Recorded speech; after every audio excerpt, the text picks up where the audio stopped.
যুক্তরাষ্ট্রের president Donald ট্রাম্পের সাম্প্রতিক মধ্যপ্রাচ্য সফরে একেবারেই পাত্তা পায়নি ইসরায়েল। পুরনো মিত্র তেল আবিবকে উপেক্ষা করে উপসাগরীয় দেশগুলোর উপর ছিল মার্কিন রাষ্ট্রনেতার সম্পূর্ণ মনোযোগ। কোটি কোটি ডলারের চুক্তির ঝড় বইয়ে ট্রাম্প বুঝিয়ে দিয়েছেন বন্ধুত্বের চাইতে আর্থিক মুনাফা ও আমেরিকার স্বার্থকেই প্রাধান্য দিচ্ছেন তিনি। তার এমন সিদ্ধান্তে চমকে গেছেন বহু আন্তর্জাতিক বিশ্লেষক। বিষয়টিকে তারা দেখছেন ওয়াশিংটনের পররাষ্ট্রনীতিতে আমূল পরিবর্তনের ইঙ্গিত হিসেবে। তেল সমৃদ্ধ রাষ্ট্রগুলোর সঙ্গে বিশালাকার বাণিজ্যিক চুক্তি হলেও ইসরায়েল ছিল সম্পূর্ণ আড়ালে। এর ফলে প্রশ্ন উঠেছে, মার্কিন মদতপুষ্ট তেল আবিব কি হারাবে আমেরিকার সমর্থন? আর এমন কিছু ঘটলে নেতানিয়াহু কি পারবেন ইসরায়েলের পতন ঠেকাতে?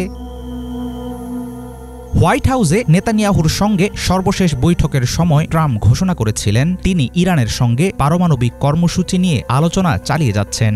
ইসরায়েলের তীব্র বিরোধিতার মুখেও থেমে থাকেননি ট্রাম্প।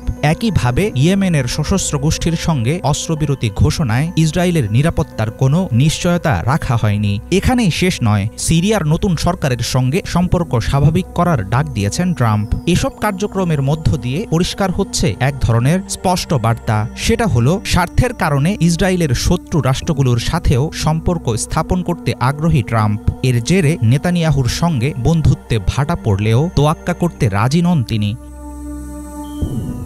ট্রাম্পের মধ্যপ্রাচ্য সফরের কেন্দ্রবিন্দু ছিল অর্থনীতি। এই ট্যুরে আরব নেতাদের সঙ্গে স্বাক্ষরিত হয়েছে একাধিক উচ্চ মূল্যের চুক্তি। সংযুক্ত আরব আমিরাতের রাষ্ট্রায়ত্ত তেল কোম্পানি অ্যাডনকের সঙ্গে $440 বিলিয়ন জ্বালানি বিনিয়োগ চুক্তি। আমিরাতের জাতীয় বিমান সংস্থা এতিহাদের 28টি ওয়াইড বডি বোয়িং বিমান কেনার মতো বড় বড় চুক্তির মধ্য দিয়ে ট্রাম্প নিজেকে প্রমাণ করেছেন ডিল মেকিং কিং হিসেবে। আমেরিকার অর্থনীতির সংকটকালে এমন চুক্তি মার্কিন বাজারে ফেরাচ্ছে বিনিয়োগকারীদের আস্থা, তৈরি হচ্ছে অসংখ্য কর্মসংস্থান। শুধু মধ্যপ্রাচ্যে নয়, অনেক দেশের সঙ্গেই অচিরেই বাণিজ্য চুক্তি চূড়ান্ত হওয়ার ইঙ্গিত দিয়েছেন ট্রাম্প। কূটনৈতিক দিক থেকে যুক্তরাষ্ট্র যেন জানিয়ে দিচ্ছে ইসরায়েল এখন আর এককভাবে মার্কিন প্রশাসনের বিশ্বস্ত মিত্র নয়। ইরান হোক, সিরিয়া হোক কিংবা কাতার, নতুন বিশ্ব ব্যবস্থায় যেখানেই লাভের সম্ভাবনা সেখানেই সম্পর্ক গড়তে আগ্রহী আমেরিকা। আর এই নীতির সবচেয়ে বড় শিকার এখন ইসরায়েল। ভয়ঙ্করভাবে প্রশ্নের মুখে পড়েছে নেতানিয়াহুর একসময়ের পুরনো সুবিধাভোগী অবস্থান।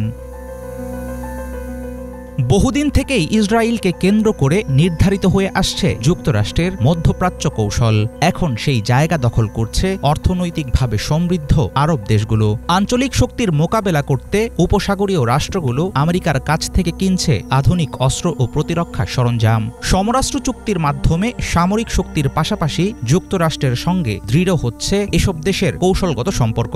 তবে আরব প্রতিবেশীদের মাঝে আগামীতে ঠিক কতটা নিরাপদে থাকবে ইসরায়েলের অস্তিত্ব, সেটা নিয়ে দেখা দিচ্ছে অনিশ্চয়তা। ট্রাম্পের চালে কতখানি বদলাবে মধ্যপ্রাচ্যের রাজনীতি, সেদিকে নজর রাখছে আন্তর্জাতিক মহল।